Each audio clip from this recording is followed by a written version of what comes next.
হ্যাঁ হ্যাঁ, নিজের সাথে কথা বলি, নিজের সাথে কথা বলা এবং কথা বলার জন্য বলা বা জন্য বা শোনার জন্য নানান রকমের কিছু আমি করি। যেমন আমি আমি আমি তো ল্যাঙ্গুয়েজে বিশ্বাস করি, ভাষায় বিশ্বাস করি। আমি নিজের সাথে নিজের সাথে কমিউনিকেট করি, আরেকজনের সাথে কমিউনিকেট করি নানান ভাষায়। আমি ছবি আঁকতে পছন্দ করি, পেন্টিং করি। তো ছবি আমার একটা মাধ্যম। এবং 2012 সালে একটা মানে শৌখিন চিত্রশিল্পী, কিন্তু শৌখিনতা করেই আঁকি। 2012 সালে একটা এক্সিবিশন হয়েছিল, তখন ঢাকা আর্ট সেন্টার ছিল, এখন তো আর নেই ওই জায়গাটা। তো সেখানে একটা আমার প্রথম সলো পেন্টিং এক্সিবিশন হয়েছিল। তো ছবির মাধ্যমে কথা বলি। আরেকটা ভাষা হচ্ছে লেখালেখি, লেখার মাধ্যমে ভাষার চর্চা করি। স্পর্শটা খুব মেনটেন করি, স্পর্শটাকে আমি খুব চমৎকার ভাষা হিসেবে মনে করি।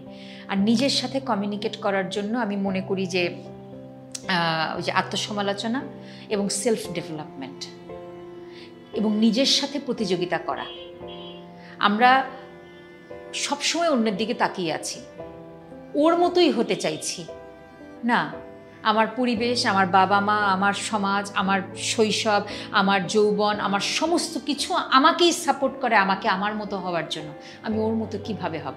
হ্যাঁ, আপনি কাপড়ও আরেকজনের মতো অর্থ দিয়ে কিনে নিয়ে আসতে পারেন আপনার সামর্থ্য থাকলে, কিন্তু ওই ম্যাটেরিয়ালিস্টিক ব্যাপার ছাড়া আর কোনোভাবে কি আপনি আরেকজনের মতো হতে পারেন? এটা তো সম্ভব না। তাহলে কম্পিটিশনটা আরেকজনের সাথে হবে না, নিজের সাথে হবে। আরেকজনের দিকে তাকানো বন্ধ করতে হবে, নিজের দিকে তাকাতে হবে, সেলফ ডেভেলপমেন্টের দিকে মনোযোগ দিতে হবে। আমাকে স্রষ্টা যে বুদ্ধি বা জ্ঞান দিয়েছেন সেইটাকে কাজে লাগিয়ে আমি নিজেকে কতটুকুন পর্যন্ত কত উপরে ওঠাতে পারি, এইটা কি একটা চমৎকার কাজ নয়? আমরা এটা বাদ দিয়ে বরং আরেকজন কি করছে সেটা করছি। কাজে সেখান থেকে সরে আসার বিষয় আছে। খুবই রিসেন্টলি আমি সেলাই ফোলাইয়ের দিকে মনোযোগ দিয়েছি। আমি যখন, মজার বিষয় হচ্ছে, আমি বাজার থেকে কিনে নিয়ে এসে উলের যখন স্টিক নিয়ে কাজ করা শুরু করলাম, তো আমার শ্বশুর খুবই আধুনিক মানুষ, খুবই আধুনিক, 84 বছর বয়স, সব স্মার্ট টেকনোলজি তার দখলে। তো তিনি আমাকে বললেন, কি এগুলো শুরু করলা হঠাৎ? উনি জানেন যে আমি প্রতিদিনই নিয়মিত কিছু না কিছু নতুন নতুন করি। তো বলছেন যে এটা শুরু করলে হঠাৎ, তো এটা বাদ দিয়ে তুমি যে লেখাপড়া জ্ঞানের কাজ করতেছো সেটাই তো ভালো। তো উনি ভেবেছেন যে আমার শখ করে কিছুদিন পরে করে ছেড়ে দেব। তো আমি তখন ভাবলাম যে এটা তো ঠিক, আমাকে ওই যে যারা পাহাড়ে ওঠেন যে শেষ পর্যন্ত ওঠার মতো একটা ইয়া থাকে, তখন আমার মনে হলো যে না, এটা আমাকে শেষ করতে হবে, করলে আমি একটা অ্যাচিভমেন্ট, তাহলে আমি একটা জিনিস কমপ্লিট করলাম। অ্যান্ড দেন আমি যখন এটা করতে শুরু করলাম, আমি তখন দেখলাম যে আমি খুব ভালো ভাবতে পারছি, আমার ভাবনাটা আমার কাজের মধ্যে ওয়েল ফোকাসড। তাহলে চিন্তা করার জন্য আমরা সব সময় কি পাহাড়ে যেতে পারি, সমুদ্রের কাছে যেতে পারি? তাহলে কি চিন্তা বন্ধ থাকবে? আমার আমার আমার মেন্টাল হেলথ নিয়ে আমি যদি কাজ করতে চাই, আমি সব সময় নিজের মনকে, মানসিক জায়গাগুলোকে নাড়াচাড়া দিয়ে সুস্থ রাখার জন্য আমি কোথায় পাবো পরিবেশ? সবসময় আমি তো সবসময় কাজের ভেতরেই আছি।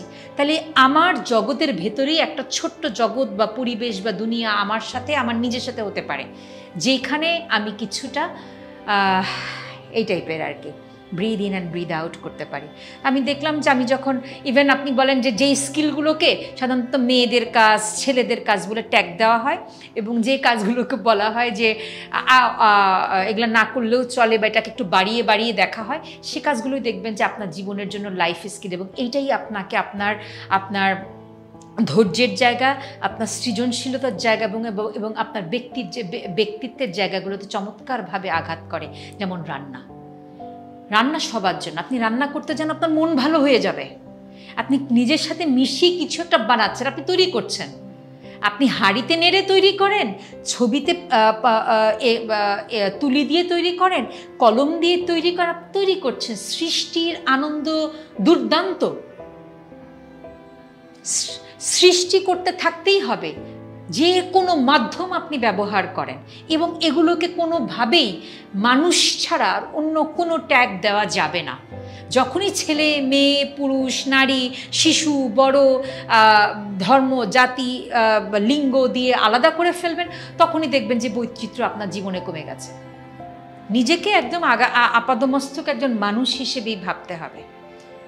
এবং আমি এটুকু এখানে বলে রাখবো যে আমি ধর্মকে একটা চমৎকার ডিসিপ্লিন হিসেবে মনে করি, এবং আমার কাছে আমার ধর্ম একটা চমৎকার ডিসিপ্লিন। অন্যদেরটা তাদের কাছে সেটা স্বাধীনতা প্রত্যেকের আছে, এবং আমি খুব একদম আনুষ্ঠানিকভাবে হাতে কলমে একদম মানে আমার ধর্মটাকে বোঝার চেষ্টা করি, সেটা পালন করি, এবং এটাও আমার কাছে একটা চমৎকার ডিসিপ্লিনের মাধ্যমে লার্নিংয়ের বা গ্রোথের একটা জায়গা।